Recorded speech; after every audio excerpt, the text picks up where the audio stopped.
My name is Steve Harris, and this is my story. Being married to Aisha was exciting, frustrating, and painful. Throughout our 4 years of marriage, somehow I never felt married. Well, I felt married, but she didn't. Aisha was concerned about her figure, clothes, getting a green card, obtaining a master's degree, and making a lot of money. I was never really part of the equation.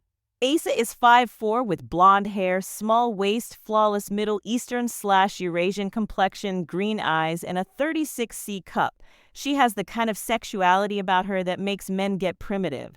For her, sex was a weapon to be used to manipulate every male she came in contact with. I don't miss her personality. I do miss the way she could rock my world in bed. There was very little she wouldn't do, and I loved her lust. I never felt any real affection or love from her. Now that I think about it, I can't remember her ever saying she loved me. It was not a term used in our relationship. Looking back, there never was a relationship. We just went through the motions. I had been living in an ice castle and never realized it. She never wanted slow, passionate lovemaking. She didn't want foreplay. She wanted it hard and raw. The animalistic sex was plentiful. I often longed for the emotional intimacy she denied me. Aisha never gave me a hug. She used my body and I used hers. The difference being that I loved her. She never loved me. I was able to take care of her needs, but not a lot of her wants. I went into some serious debt trying. I'm a high school teacher. I make a decent living, but I'll never be rich. I did my best. There was no way I could hang with the country club set. It was not enough for her. The greedy bitch. When I met her 5 years ago, she was a nanny. I was immediately impressed with her beauty and intelligence. From the beginning, she was egotistical and selfish. I always saw more good in her than actually existed. I felt like a moth that was irresistibly drawn to the flame that would kill him. Don't ask me why. I guess I needed to. Maybe I was thinking with the wrong head. I wish there had been a way for me to keep the sex and get rid of her. So the obvious question is why I put up with her manipulating, callous, and deceitful ways for so long. Until recently, I never thought of myself as a wimp. Looking back, I guess I was. Somehow I thought of my patience and tolerance as strength. I promised her father in Turkey that I would provide for and protect his daughter. It was important to me that I kept my word. I was raising twin sons from a previous disaster called a marriage and did not want to be divorced again. When I met Aisha, all I wanted was a home and a woman to come home to more than anything.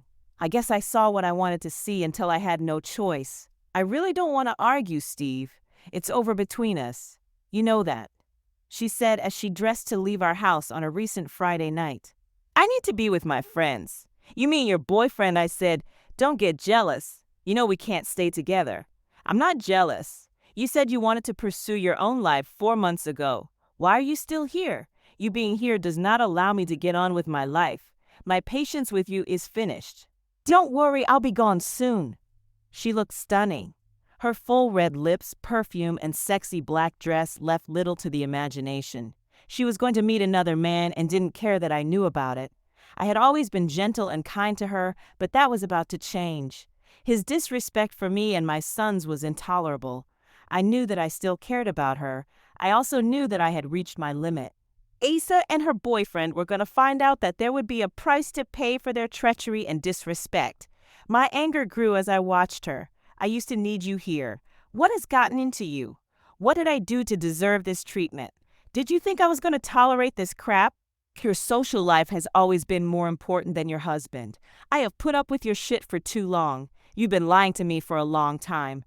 I know what you've been doing. Tonight, I can't deny it anymore. You treat me and my sons like crap. You really bank on the promise I made to your father that I would protect you from harm. Somehow, my sense of honor and love for you has been turned against me. You have never helped pay a single bill. I supported you as you struggled to get your MBA and through a number of nothing jobs. Now that you've got yourself a big-time job in an investment bank, I'm not good enough for you. Is that it? I could feel my guts boiling.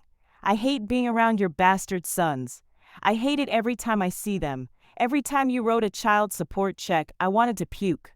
Now they are here and I don't want to be their mother. Besides, you have no sophistication. You're just a simple man who wants a simple life. I need more than you can give, she said with an indifference and coldness that could not be ignored. She really thought she was somehow superior to me. Bitch, you have 1 week from today to get your stuff out of my house. If you and your possessions are not gone at that time, I will put it in boxes and set it on the street. After next Friday, you will not be allowed in my house. I will no longer be held captive by the promise that I made to your father. We are finished. I can't stand the sight of you. I was glad that my sons were with my sister for a couple of weeks. They didn't need to be exposed to her another second. She looked shocked. She was beginning to realize that I had changed. I was not going to take care of her needs anymore. My stomach felt twisted. It felt like I had been gunshot. I hated myself for still feeling something for her. I wanted to hurt her. At the same time, I grieved for the love that never was, except in my mind. Despite my complete hatred of what she was doing and who she really was, I felt a strange bond with her. It wasn't love. That had been dying slowly for a long time. I felt sorry for her, even though she only deserved my contempt. I truly believed she would end up the victim of her own karma. Her treachery deserved none of my sympathy. My sons are not bastards. I was married to their mother. Don't say that again? I growled with menace. I've had enough of your disrespect. And when did you get to be the queen? I'd just like to know, why do you hate them and me so much? Their whore of a mother dumped them on you and you dumped them on me. You never have any money. You spend all of your time and income on them. I don't hate you. I don't know how I feel about you. Some part of me still cares about you. But I don't love you, Steve. I need the finer things in life. I deserve that. I never should have married a man with children. I need a man who can give me his full attention. She said, picking up her purse. The only reason I married you was to get a green card and live rent-free until I could arrange my life, and when I needed your dick or anything else, you always said yes. Sorry, dear, she said mockingly. She had no idea that I was recording the conversation. You've got a lot of nerve calling somebody a whore. You are more of a whore than my ex ever was. I can't remember you ever trying to be in their lives. You haven't been a wife and definitely not a mother. The days of obliging you are over. From now on, you can take care of yourself. You are as plastic as the fancy cars and restaurants that you love so much. You knew from the beginning my ex left me in a pile of debt. I pay the mortgage, buy the food and everything else. Did you never try to help me? Did you? I said, raising my voice. All you have done since I married you is spend my money. Why did you really marry me? I didn't really expect an answer. I don't have a lot of cash because I have paid your bills. You have never contributed 1 cent to this household. Have you ever been denied anything that you needed since we've been together? You have served your purpose. In a short while, I will have my green card. I have my education and now a great profession. I don't need you anymore, sorry. I know that's cold. It's the way things are. I might miss your love making a little, but not much. His is bigger than you. What was that about? She was driving the nail deeper. It took all of my martial arts training not to lash out at her. I wanted to wring her neck and throw her in the street. I decided not to let her bait me. Did you ever love me? She looked at me with an evil grin, but didn't answer. I could tell she didn't want to set me off before she was ready to go. The look on her face was my answer. Then I heard a car horn blow in front of my door. You are one sick piece of work. You're lucky I haven't thrown your ass in the street months ago, I said, feeling sad and exhausted. Don't wait up. I probably won't be back tonight, she said sarcastically. The doorbell rang. The son of a bitch had the nerve to come to my front door. I opened it. Is Aisha here? He asked with a smirk on his face. So you're the wimp who can't control his bitch? He said, brushing past me, entering my house. Aisha came downstairs and approached the door with a smug look on her face. She stood close to Sam. I found out his name was Sam Bennett. He was engaged to a rich, divorced woman who had 2 kids. I wondered if Aisha knew that. My loving husband just threatened me. He told me I have 1 week to get out. What do you think about that, Sam? She asked her date. I think I should kick his ass right now for upsetting you, he said, looking at me. I would like for you to try that, Sam, preferably in front of witnesses. It would be a shame to make your fiancée a widow before she was married. It would be my pleasure to punish you in front of witnesses and teach you some respect. I said calmly, with a smile of predator stalking his kill. He had a confused look on his face. My confidence rattled his confidence. Aisha's expression didn't change. She obviously already knew of Sam's impending marriage. I figured they had a plan to relieve his fiancée her of her funds, another scam. Those two deserved each other. I decided to screw up their plans. Never mind him, Sam. Let's go. I want him to sit here and think about you fucking me with your big dick. I started to tell her to stay gone. I realized I need time to exact my revenge. A few more days were all I needed. I decided not to hurt him at that moment. He was not worth getting arrested for. Apparently, Aisha didn't tell him that I am proficient in the Filipino martial art of Kali, the art of combat at close quarters. I wondered why. He was taller than me by about 4 inches. I knew that made him feel overconfident. It was hard to resist the urge to cut him down like a tree. He leaned toward me and whispered, "Did she tell you that I fucked her in your bed?" He said, daring me to respond. Sooner or later, his ass was mine. I watched as his Lexus pulled away from the curb. I knew his name, address, telephone number, and place of employment. He was her supervisor at her bank. I had collected a ton of their smutty emails and had pictures of them in various compromising positions in public places. Aisha liked the thrill of being his submissive slut in public. I wondered what her father would say when he saw my pictures. I never wanted to hurt her. Her treatment of me and my sons was deliberately cruel. It was past time that I made sure she couldn't inflict any more pain on them or me. They were 4 years old. They could never understand why Aisha didn't like them. I hated myself for exposing them to her poison as long as I did. It came to me full-time a couple of years ago when their mother dropped them off and disappeared.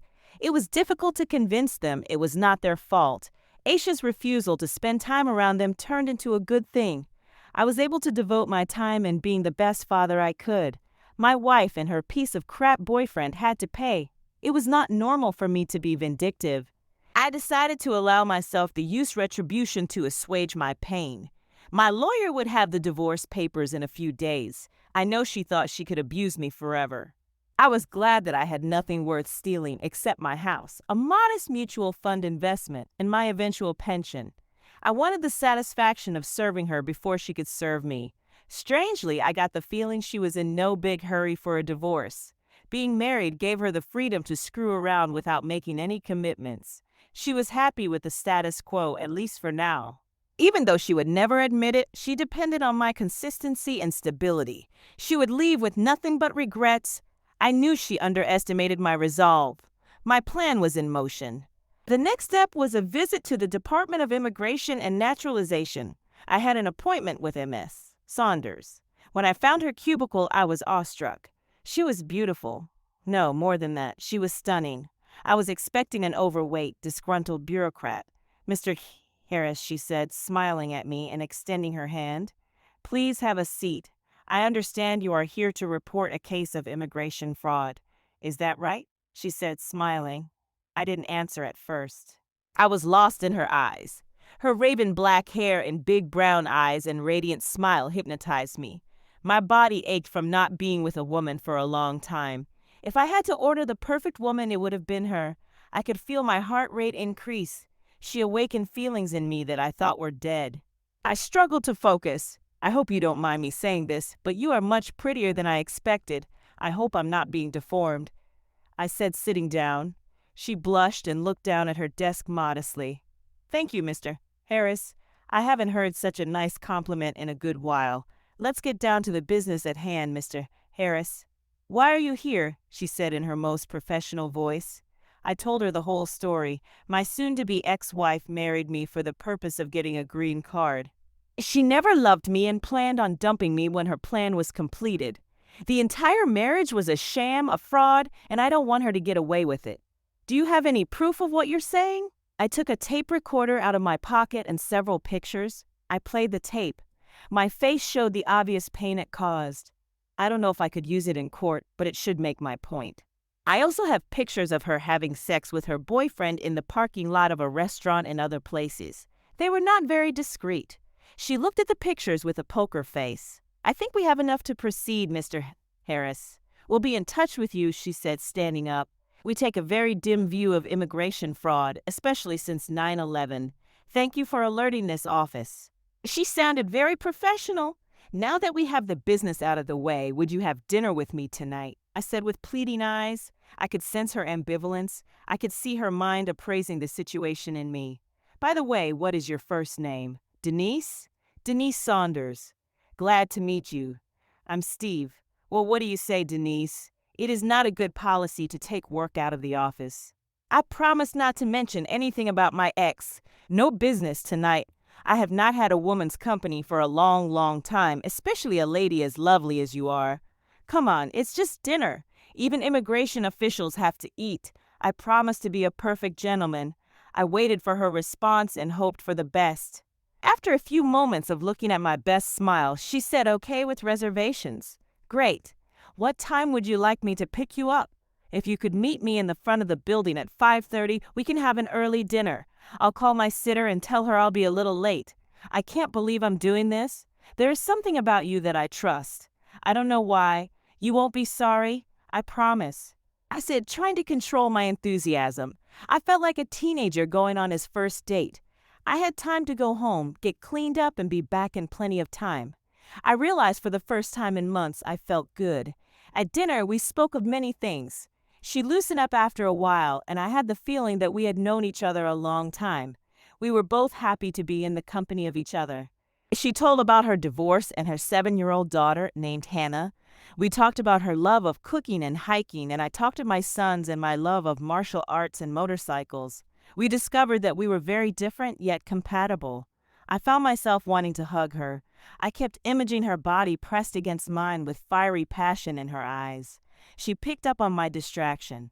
What are you thinking? You have such a faraway look in your eyes, she said with affection, looking at me intently. I was hoping that you were having as much fun as I am. When I look at you, I get a warm feeling. I see passion and strength in your eyes.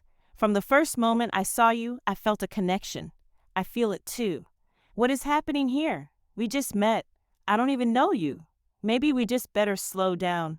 That sounds like good advice, very logical, but I'm just going with the flow. If I get too carried away, please just tell me. I don't want to offend you or have you think I'm some kind of nut. No, actually, I'm flattered. I never thought of myself as being that attractive. For the record, I think that every woman I see from this day onward will come in second to you. I couldn't shake the feeling that we had known each other before. Maybe in a different lifetime we had been lovers. I can't believe you. Look at my face. Do I look like I'm kidding? She didn't answer. The expression on her face said she understood. What, your wife? Soon-to-be ex-wife, I interjected. Steve, how do you feel about her betrayal and manipulation? Denise asked, changing the subject. I thought for a moment to collect my thoughts. My face betrayed the pain that I thought I was past. I feel sad, hurt, and angry. My ego has taken a serious beating. I never had a chance to make her happy. I was set up from the beginning. I can't understand her need to disrespect me. Maybe that hurts more than anything. Could be there is nothing more to understand than what you see. She is what she is. You're a gentle, kind man. I know that in my heart. You don't deserve how she has treated you. Fortunately, Denise didn't see the other side of me, the part that I kept carefully controlled and reserved for when I needed it. What would you like to see happen to her? She married me to get a green card, among other things. I think the only fitting punishment would be to make sure her ass gets a one-way ticket back to Istanbul and nothing in the divorce, I said, clenching my fists. Denise reached across the table and took my hands in hers. I could feel her energy and her compassion. It calmed me down. We spoke of what to do about AITA. How did your ex-husband ever let you go? He didn't. I ran. He wanted me to be his punching bag forever. Unfortunately for him, I had other plans. When he struck Hannah, it was the last straw. I couldn't take it anymore. I left him and never looked back. That was 3 years ago. I'm glad he was such a fool. If he wasn't, we wouldn't be here and I would not be sitting here holding your hand. The thought of anyone hurting Denise enraged me. A small band started playing. They were pretty good. Would you like to dance, lady? They're playing our song. Really? What song is that? Whatever they're playing, I said, pulling her to me, beginning to sway to the music. The feeling of her breast pressed against my chest and the scent of her perfume had a strong effect on Mr. Happy. I felt her relax and meld into me. When she felt my excitement, she looked at me a moment and pressed the heat of her womanhood against me. I thought I would have an orgasm right there. Don't worry about AITA. I'll take care of everything tomorrow, she whispered in my ear as we danced. I realized that I saw more than passion and strength in her eyes. I saw her soul and my future. We kissed with gentle passion and held each other tightly when I took Denise home. I wanted her, and I knew she wanted me. We both knew without speaking the next time we were together we would make love. I tore myself away from her. Trying to sleep that night, I kept seeing her face and hearing her laugh. I thought, could I be in love already? I wasn't sure. All I knew was that life goes on. Self-pity and regrets are a waste of time, and I had wasted enough time. I was happy. When I returned home, Aisha was in the kitchen, sitting at the table. "I'm glad you're here," I said, sitting across from her. "Friday is your last day. I will be home by 6 p.m. Please be here. I have something important to say to you before you go." "Will you do that for me? Why don't you tell me now?" "No, I'm tired. I'm going to bed." "I will be glad to get my bed back. I've been in that guest room for a year." I went into the den to watch some TV. 20 minutes later, Aisha was standing in the doorway wearing the black lingerie I had bought her for our second anniversary. She looked as sexy as ever. I was angry with myself when my body responded. I didn't want to give her the satisfaction of knowing she still had that power over me. "Steve, you can have me if you want to. It's been so long. Tomorrow, I'm walking out of your life forever.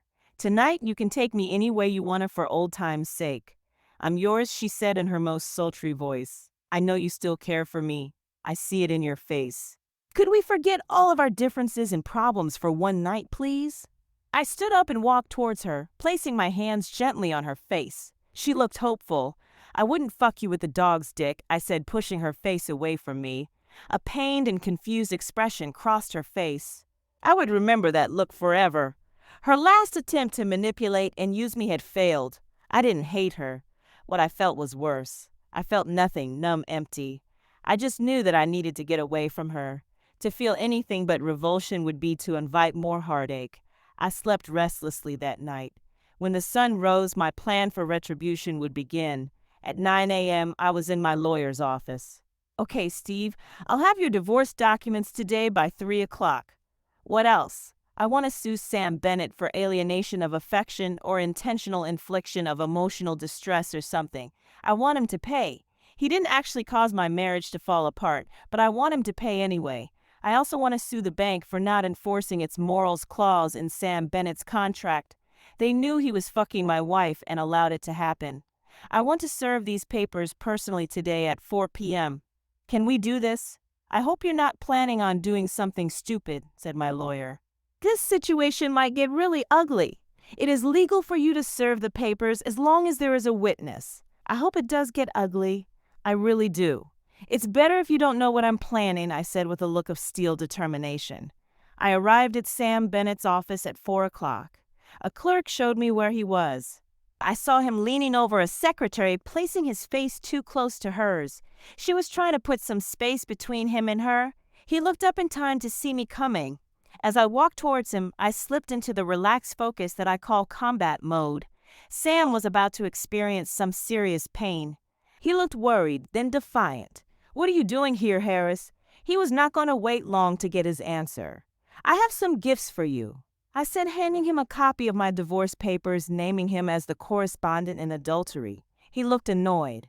Everyone in the office was watching. I handed him another document. "This document is a lawsuit charging you with alienation of affection causing the breakdown of my marriage. And this is a copy of my lawsuit against your bank for allowing this blatant affair to continue in full view and knowledge of your supervisors in violation of the bank's morals clause of your contract." I gave him some of the explicit pictures I had of him and AITA. "Your boss really liked those pictures," I said with a smile. "Is that it?" He was really angry now. I could see the blood rushing to his head. He could barely contain himself. "One more thing," I said, walking away from him and stopping. "Your fiancée should be receiving these papers and pictures right about now by messenger service. I guess she is not too happy with you at the moment. I think she might want her car back." "Who is getting fucked now, asshole?" When he started to rush towards me yelling, "I'll kill you," I knew I had him where I wanted him. I smiled as he ran towards me with clenched fist. My day of retribution was at hand. The next several seconds seemed to move slowly. I waited for his attack and easily sidestepped his charge, sending 2 rapid punches to his liver, followed by a flurry of blows to his torso. Then I drove my knee into his groin hard enough to lift him off the floor. This was followed by a slap to his ear, which ruptured his eardrum. A sweeping backward movement of my leg took his legs away as a simultaneous palm strike broke his nose. He hit the floor with a thud. He wasn't dead, but I had seriously upset his day. Lucky for him, the blow to his nose was intended to break it, not drive the cartilage into his brain. I had considered that option. As the fog of battle lifted, I heard clapping. It seemed to grow louder and louder. The secretary that Sam had been harassing was applauding. This was followed by more clapping. I seemed every woman in the office joined in and was happy that Sam got his ass kicked. Obviously, no one was shedding any tears for him. I stood there surprised by their support. Call the police and tell them to bring an ambulance. I said to the nearest secretary, I think Sam over here has a bad headache. She handed me a slip of paper with her phone number on it. She whispered, call me. The police questioned me at length.